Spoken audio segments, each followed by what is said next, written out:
चला तर आज आपल्या इयत्ता 5वीतील लेसन नंबर फर्स्ट म्हणजे रोमन न्यूमेरल्स यामध्ये सर्वांचे स्वागत आहे. रोमन न्यूमेरल्स म्हणजेच रोमन अंक.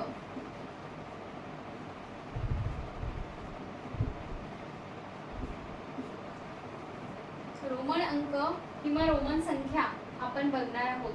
तर काय आहे रोमन नंबर? आपल्या सर्वांनाच अंक माहिती आहेत. मराठीमध्ये 1 2 आपल्याला माहिती आहे. त्यानंतर इंग्लिशमध्ये आपण त्याला 1 2 3 4 असं म्हणतो. आणि मग रोमन मध्ये त्याला काय म्हणणार, तर हेच आपल्याला या पाठामध्ये बघायचं आहे.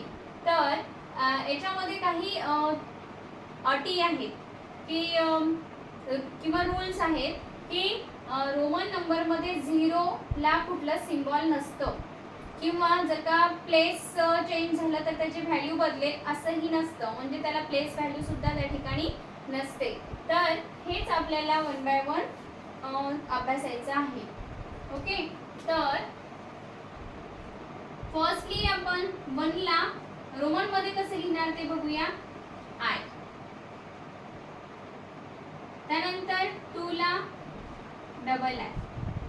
याआधी आपण 1 to 20 पर्यंत आपल्याला रोमन नंबर बघायचे आहे. पण त्याआधी आपल्याला महत्त्वाचे नंबर कोणते आहेत ते आपण बघूया.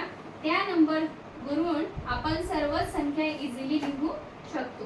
तर त्यामधील महत्त्वपूर्ण अशा कुठल्या संख्या आहेत की ज्यामुळे आपल्याला वेगवेगळ्या संख्या सुद्धा लिहिता येतील. तर त्या म्हणजे पहिला तर 1, नंतर दुसरा म्हणजे 5, तिसरा म्हणजे 10 आणि चौथा 50, 100, 500 आणि एक राहिलेला आहे ते म्हणजेच 1000. तर या नंबरला जर का आपल्याला कशाने डिनोट करतात हे माहिती झालं तर आपण बाकी राहिलेल्या काही रूलनुसार बाकी ज्या संख्या आहेत त्या इझिली लिहू शकतात. बघा 1 ला काय म्हणतात तर आय, 5 ला व्ही, 10 ला एक्स आणि 50 आहे 50 ला डिनोट करतात एल नी, 100 ला सी नी आणि 500 ला डी नी आणि 1000 ला एम. बघा आय व्ही एक्स हे तर लक्षातच ठेवायचं. 1 ला काय म्हणतात आय, त्यानंतर 5 ला व्ही आणि 10 ला एक्स. तर 50, 100, 500 आणि 1000 कधी कधी ह्या आपल्याला फिल इन द ब्लँक साठी दिल्या जातात. कॉम्पिटेटिव्ह एक्झामला, स्कॉलरशिपला आणि नवोदयला सुद्धा ह्या विचारल्या जातात. तर त्या पण लक्षात कशा ठेवायचं त्याचा सिक्वेन्स आहे. तर LCD माझी असं एक सेंटेन्स लक्षात ठेवायचं. एल मीन्स 50, त्यानंतर सी मीन्स 100, डी मीन्स 500 आणि एम मीन्स 1000 म्हणजेच LCD माझी. एक आपण अशा ट्रिकनी जर का काही लक्षात ठेवलं तर ते लगेच त्या ठिकाणी आपल्याला आठवेल किंवा ते अंडरस्टँड करून घ्यायचं व्यवस्थित. त्याचा सराव केल्यानंतर 30 डिजिट आपल्या डोळ्यासमोर राहील. आपल्याला एल पाहताच आपण 50 म्हणणार, सी पाहताच 100 म्हणणार आणि डी पाहताच 500 आणि एम पाहताच 1000 म्हणणार. म्हणजे अशा प्रकारचे हे रोमन डिजिट आहे. बघा जसं मी सांगितलं की 0 हा कुठल्याच सिम्बॉलनी डिनोट केला जात नाही किंवा 0 ला कुठलं सिम्बॉल नसतं. तर ते सुद्धा एक महत्त्वाचं पॉइंट लक्षात ठेवायचं आहे.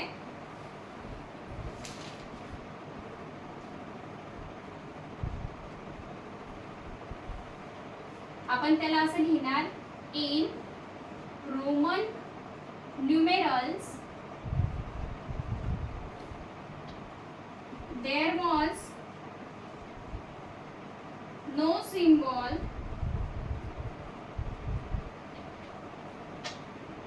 for 0. रोमन मध्ये 0 ला कुठल्याच प्रकारचा सिम्बॉल नव्हता आणि नाहीये. ओके. त्यानंतर महत्त्वाचा आणखी एक रूल आहे तो म्हणजे the value of a symbol did not change with its place. The value of symbol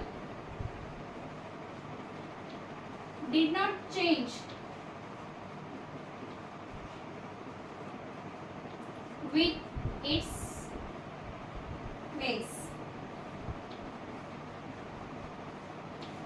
आपण त्याला प्लेस व्हॅल्यू म्हणतो की युनिट प्लेसला आहे का तर वेगळी व्हॅल्यू, 10 ला गेला की मग त्याच्यावरती एक झिरो वाढतो, 100 ला गेला की अजून 2 झिरो वाढतात, म्हणजे प्लेस व्हॅल्यू चेंज होते. पण या सिस्टीम मध्ये रोमन न्यूमेरल्स मध्ये अशा प्रकारचं कुठलंच नसतं. म्हणून हा सुद्धा पॉइंट खूप महत्त्वाचा आहे की याच्यामध्ये the value of symbol did not change with its place, so there was no place value in this system. आपण असं लिहू शकणार, there was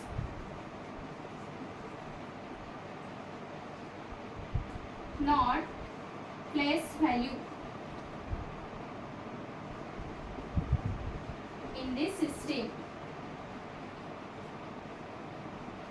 or in this number. Okay, तर अशा प्रकारचे हे रोमन न्यूमेरल्स आपल्याला 1 to 20 पर्यंत रोमन न्यूमेरल्स कसे तयार होतात यासाठी बेसिक्स काही रूल आहेत, तर ते सुद्धा आपल्याला 1 by 1 बघायचे आहेत. तर एकदा रिकॉल करूया आपण आतापर्यंत झालेलं. बघा, रोमन न्यूमेरल्स मध्ये आपण काय बघितलं तर आपल्याला देवनागरी अंक जे आहेत लिपी मधले म्हणजे मराठी अंक जे आहेत ते माहिती आहेत 1 2. त्यानंतर आंतरराष्ट्रीय मधले पण डिजिट माहिती आहे आपल्याला 1 2 3 4. आणि रोमन मध्ये आय, त्यानंतर व्ही 5 साठी, एक्स 10 साठी, त्यानंतर एल हा डिनोट करतो 50 साठी, त्यानंतर 100 ला सी नी डिनोट केलं जातं, त्यानंतर 500 ला डी नी आणि 1000 ला एम नी, हे आपण बघितलं. त्यानंतर महत्त्वाचे रूल म्हणजेच की झिरोला कुठल्याच प्रकारचं सिम्बॉल या न्यूमेरल्स मध्ये नसतं. त्यानंतर इथं प्लेस व्हॅल्यू सुद्धा नसते, हे एवढं लक्षात ठेवायचंय. त्यानंतर आपण पुढील रूल बघणार आहे जे की आपल्याला 1 to 20 कशा प्रकारे लिहिणार तर ते आपल्याला स्पष्ट करून देतील असे रूल आपण पाहणार आहोत.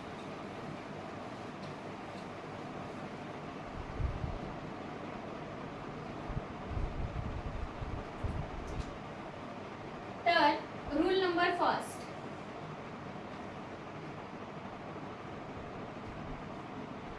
if I or X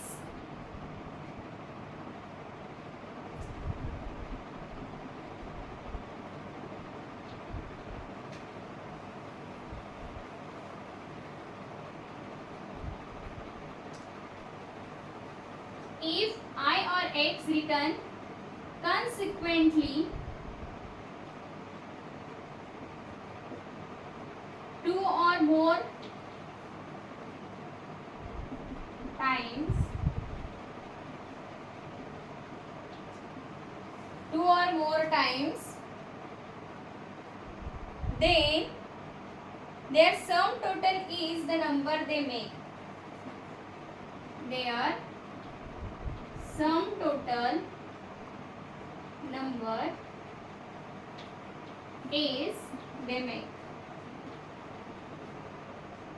बघा याचा अर्थ काय होतो तर I or X return consequently 2 or more times, then their sum total number is they make. म्हणजेच जर का I आणि X हा 2 किंवा 2 पेक्षा जास्त वेळा लिहिला गेला असेल तर ती जी संख्या आहे त्या तो जेवढ्या वेळा लिहिलेला आहे आपल्याला माहिती आहे. आपण I ने डिनोट काय कशाला करतोय 1 ला, किंवा 1 डिनोट कशाने करतोय I ने. तर आपण सपोज याच्यामध्ये दिलेले आहे एक्झाम्पल आपण बघूया, डबल आय सपोज आहे तर ही जी नंबर आहे काय डिनोट करते तर यातील अंकांची सम म्हणजेच बेरीज डिनोट करते. तर आय आणि आय म्हणजेच काय 1 + 1 म्हणजेच 2. सो डबल आय काय डिनोट करते अशा पद्धतीने पण आपण लिहू शकतो किंवा सेपरेट सुद्धा आपण लिहू शकतो. तर डबल आय काय डिनोट करतोय 2 म्हणजेच 2 अशा पद्धतीने लिहिला जातो डबल आय. तो आपण व्यवस्थितपणे अशा पद्धतीने लिहू शकतो किंवा अशा पद्धतीने सुद्धा लिहिला तरी त्याला आपण काय म्हणणार 2च म्हणणार. त्यानंतर आपण x पण तेच सांगितलेलं आहे. x हा कॉन्सिक्वेंटली जर का 2 or more टाइम्स असेल तर ती सुद्धा नंबर कशी बनते तर त्यांची सम करून x आणि x. तर x ला डिनोट करतो आपण 10 नी किंवा 10 ला डिनोट करतो x ने, तर x plus x means 10 plus 10 means 20. So double x is equal to 20. अशा पद्धतीने पहिला रूल व्यवस्थितपणे लक्ष द्यायचं आहे आणि तो जो रूल आहे एक्झाम्पल वरून रूल लक्षात ठेवायचा. आपल्याला उदाहरणं दिलेले आहेत. उदाहरणं काय आहे, आय दिलेलं आहे. मग आपण त्याची काय केली, ॲडिशन केली. तर रूल काय सांगतो की 2 वेळा जर आय किंवा एक्स हा 2 किंवा 2 पेक्षा जास्त वेळा जर असेल तर त्यांच्यापासून जी संख्या बनते तर ती संख्या त्यांची ॲडिशन असते. त्यांच्या ॲडिशन पासूनच ती संख्या तयार होते. हेच आपल्याला पहिल्या रूलमध्ये सांगितलेलं आहे. अशा पद्धतीने पहिला रूल अतिशय सोपा आणि समजू शकते. तुम्हाला व्यवस्थितपणे जर का समजून घेतला तर व्यवस्थितपणे समजू शकेल. लिहून घ्यायचं आहे.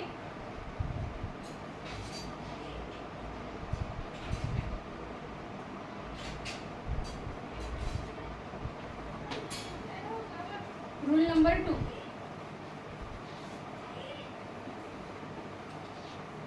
रूल नंबर 2 आपल्याला बघायचा आहे.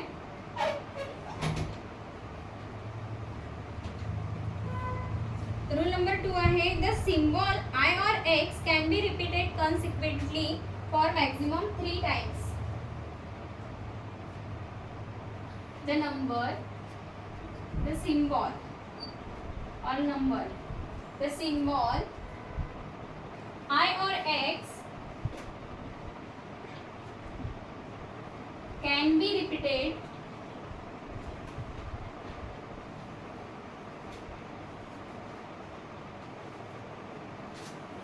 three times.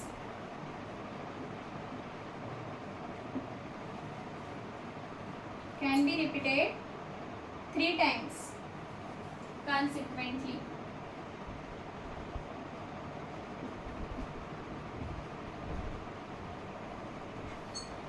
ओके, बघा आपल्याला सेंटेन्स काय दिलाय, द रूल नंबर 2 दिलाय द सिम्बॉल आय और x can be repeated 3 times consequently. आपण इथे एक वर्ड आणखी ऍड करणार, मॅक्झिमम. मॅक्झिमम जास्तीत जास्त 3 वेळा रिपीट होऊ शकतो, त्याच्या पुढे होऊ शकत नाही. काय तर आय आणि एक्स हे 3 पेक्षा जास्त रिपीट होऊ शकत नाही. म्हणजे आपण अशा पद्धतीने लिहू शकतो आय आय आय 3 वेळा म्हणजेच काय 3. आपल्याला माहिती आहे, आपण पहिल्या रूल मध्ये बघितलेच आहे, जर का 2 किंवा 2 पेक्षा जास्त वेळा जर का आय आणि एक्स रिपीट होत असेल तर त्यांची ॲडिशन मिळून ती समोरची संख्या तयार होते. म्हणून आय प्लस आय म्हणजे 1 + 1 + 1 म्हणजेच ट्रिपल आय मीन्स 3. आणि एक्सचं तसंच एक्स एक्स एक्स म्हणजेच काय 10 + 10 + 10 म्हणजेच 30. पण हा रूल नंबर 2 आपल्याला काय सांगतो की आय आणि एक्स हा मॅक्झिमम 3 टाइम्स रिपीटेड होऊ शकतो, त्याच्यापेक्षा नाही. म्हणजे आपण असं लिहू शकणार का आय आय आय आय बरोबर 4 होईल का, तर नाही, हे करेक्ट होणार नाही.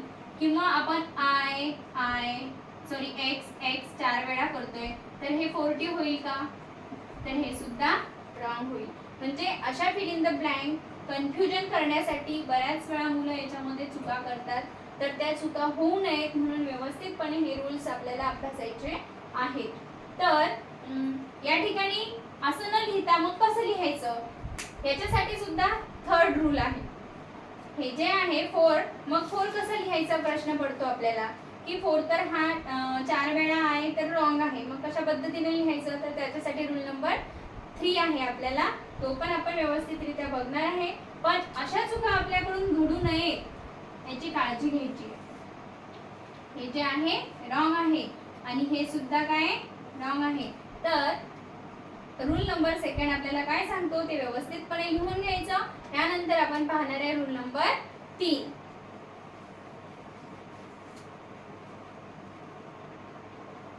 तर रूल नंबर 3 काय सांगतो आपल्याला,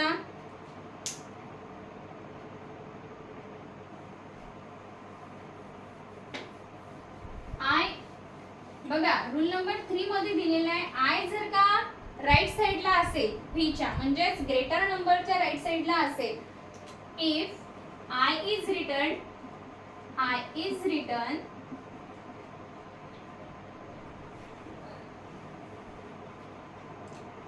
on the right side, on the right side of V, then its value added with greater number. बघा V काय आहे त्याच्यापेक्षा मोठा आहे. I कशाला डिनोट करतो 1 ला, V कशाला डिनोट करतो 5 ला, म्हणजेच V हा I पेक्षा मोठा आहे. आणि राईट साइडला जर का तो लिहिला VI असं जर का लिहिलं तर याची जी व्हॅल्यू आहे त्याच्यामध्ये काय सांगितले, it's value added with greater number, म्हणजेच ही जी छोटी संख्या आहे, छोटी म्हणजे 1 I, याची जी व्हॅल्यू आहे ती V मध्ये काय होते, ऍड होते. म्हणजेच आपण अशा पद्धतीने दाखवू शकतो V प्लस I. याच्यापासून कुठली संख्या बनते, तर V आपल्याला माहिती आहे 5 प्लस I मीन्स 1, म्हणजेच कुठली संख्या तयार होईल 6. अशा पद्धतीने हा थर्ड रूल आहे. तर हे अशाच पद्धतीने आपण मग 7 ला पण लिहू शकतो. कशा प्रकारे, तर V 2 मीन्स डबल आहे, तर 5 प्लस 2 मीन्स कुठली संख्या तयार झाली, तर 7. अशाच पद्धतीने आपण 8 पण लिहू शकतो. 5 प्लस 3 म्हणजे ट्रिपल आहे, म्हणजेच काय 8.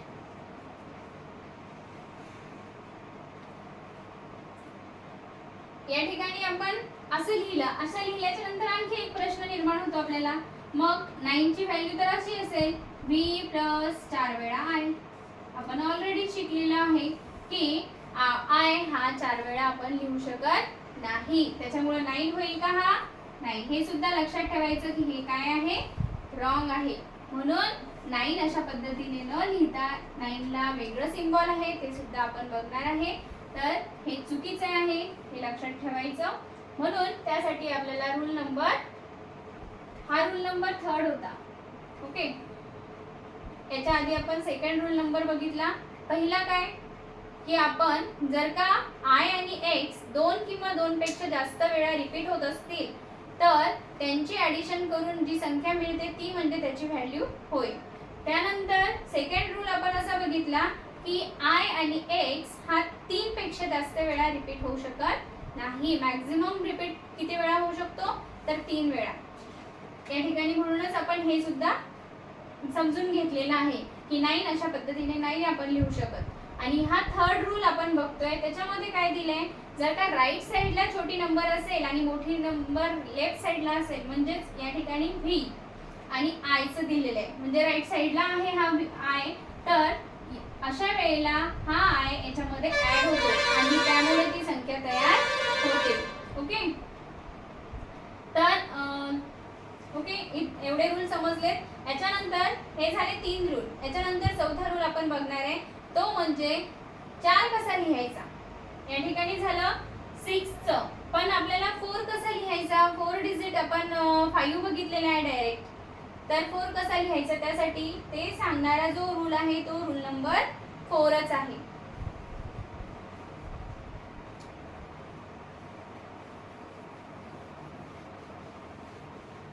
Rule number 4. याच्यानंतर आपल्याला रूल नंबर 4 बघायचा आहे.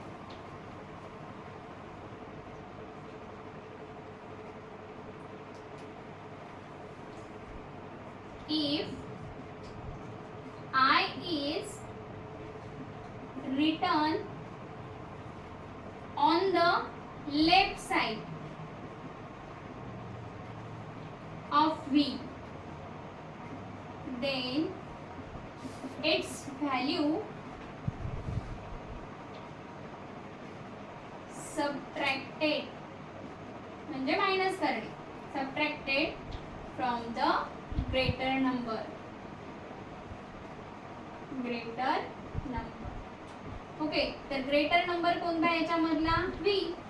याच्या जर का लेफ्ट साइडला म्हणजे आधी लेफ्ट साइडला या ठिकाणी IV अशा पद्धतीने लिहिले, म्हणजेच हे काय 5 आहे आणि त्याच्या लेफ्ट हँड साइडला आहे 1, तर अशा वेळी काय करायचंय बघा, अशा वेळी काय करायचंय, जी नंबर फॉर्म होते ती कोणती नंबर फॉर्म होते, तर ती आपल्याला its value subtracted from the greater number. जसं राईट साईडला असेल तर ऍड केलं होतं, सेम त्याचप्रमाणे आपल्याला लेफ्ट साईडला असेल तर सबट्रॅक्ट करावं लागेल. म्हणजे 5 minus 1 is equal to 4. So IV is represent the number 4. IV काय रिप्रेझेंट करतो, 4. आलं लक्षात? अशा पद्धतीनेच आपण 4 लिहू शकणार. त्यानंतर 9 सुद्धा आपण अशाच पद्धतीने लिहू शकणार. आपण जर का आपल्याला माहिती आहे x ची व्हॅल्यू काय 10 आहे, मग 9 ची काय होईल, तर आपण I x जर लिहिलं तर 10 minus 1 means 9. म्हणजेच अशा पद्धतीने 9 होईल. म्हणजे इझिली आपण आता 1 to 10 पर्यंतचा नंबर लिहू शकतो. आता याच्यानंतर आपल्याला जो रूल, सॉरी इथं सुद्धा रूल नंबर टाकायला विसरले, तर याचा सुद्धा रूल नंबर काय आहे, 4 आहे. आपण याच्या आधी 3 रूल बघितले आणि हा रूल नंबर 4. तर रूल नंबर 4 शीच रिलेटेड आहे. हे सुद्धा तुम्हाला आठवणीत राहण्यासाठी कामात पडेल की 4 रूल नंबर मध्ये आपण 4 कसा बनवायचा हे सांगितलं, त्यानंतर 9 सुद्धा कसा बनवायचा हे सांगितलं. आणि आता आपल्याला राहिलेला जो 5वा रूल आहे तो म्हणजे इथपर्यंत झालं 10 पर्यंतच्या संख्या. आता आपल्याला पुढील 11 to 20 कशा नंबर्स बनवायच्या त्यासाठी राहिलेला लास्ट रूल आहे तो सुद्धा सविस्तरपणे अभ्यासायचा आहे. म्हणून सगळ्यांनी अटेन्शन ठेवायचं प्रॉपर.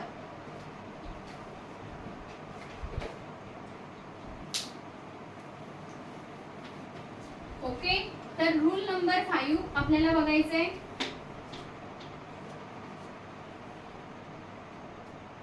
Rule number 5. आता रूल नंबर 5 काय सांगतो, तर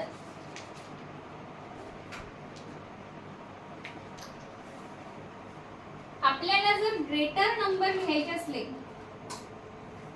ग्रेटर नंबर थोडापेक्षा दॅन 10, तर आपल्याला त्याच्यामध्ये 1 2 3 असं ऍड करावं लागेल. 10 आपल्याला माहिती आहे, 10 आपण कशाने डिनोट करतो, x नी. तर आपल्याला 11 लिहायचं झालं तर आपल्याला त्याच्यामध्ये 1 कोणत्या साईडला पाहिजे, आपल्याला माहिती आहे की आपण राईट हँड साईडला जर लिहिला तर त्याची व्हॅल्यू काय होते, ऍड होते. म्हणून अशा पद्धतीने आपल्याला 11 मिळेल. सेम त्याचप्रमाणे 12 कसा मिळेल आपल्याला, तर 10 मध्ये किती मिळवले म्हणजे 12 मिळतो 2.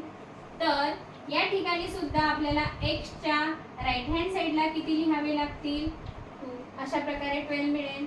3 कसा मिळेल, 13 कसा मिळेल, तर 10 + 3 मीन्स 13. म्हणजेच x मध्ये किती i मिळवायचे आहे, किती लिहायचे आहे राईट हँड साईडला, तर 3i. x triple i means 13. Same त्याचप्रमाणे आपल्याला माहिती आहे की 4 कसा लिहायचा, तर x मध्ये तो जो 4 आहे IV लिहून टाकायचा म्हणजे काय होतील 14. पण आता प्रश्न पडतोय की 15 कसे लिहायचे, 15 कसे लिहायचे, तर हा आपल्याला क्वेश्चन मार्क. या ठिकाणी सुद्धा एक महत्त्वाचा रूल आहे, तो आता त्याला नंबर 6 आपण नंबर देणार. म्हणजे V is not repeated.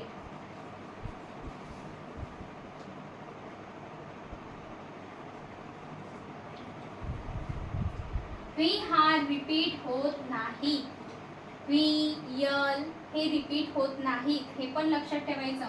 किंवा म्हणजेच आपण असं लिहू शकलो असतो 15 म्हणजे जर का रिपीट झाला असता तर, बट रिपीट होत नाही म्हणून हे सुद्धा लक्षात ठेवायचं. तर 15 ला कसं लिहिणार, आपल्याला माहिती आहे x म्हणजेच 10 रिप्रेझेंट करतो आपण आणि v म्हणजेच 5. तर आपण अशा पद्धतीने याला लिहू शकतो xv मीन्स 15.